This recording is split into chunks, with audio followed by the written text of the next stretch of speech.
I think the revival of Buddhism among the Kalmyk people was very spontaneous and also at the same time very fast pace. And I think it's not only just among the Kalmyk people, but also among all Russian people as well. When you are living as a prisoner within your own country with so many restrictions, restriction to practice, restriction to learn, restriction to perform rituals or even to read of different various religious traditions. And at the time, after the collapse of the Soviet Union, it opened many doors to people.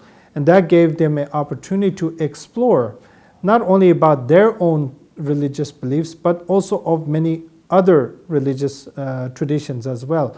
So I think I would say after the collapse of the Soviet Union, throughout the 90s, I think that was probably the most interesting period in Russian history because people explored. They gave them an opportunity to explore not only different religions, but different cultures, different languages, different traditions, different rituals, different cuisines, So this was a period where people explored and through their exploration, they were able to identify their what they believed in, their dislikes, and so on. So I would say that the 90s was probably the most critical and important period in Russia's history. When I first became the head Lama of Kalmyk Republic, there was no learned scholars that were alive. So one of the first tasks or important step that we made is to gather or collect a group of young students who were interested in Buddhism, who wanted to become a monk, and to send them off to India to a proper Buddhist monastery so they can get the proper training and get the experience of living among hundreds or even thousands of monks and leading a different lifestyle that they were used to.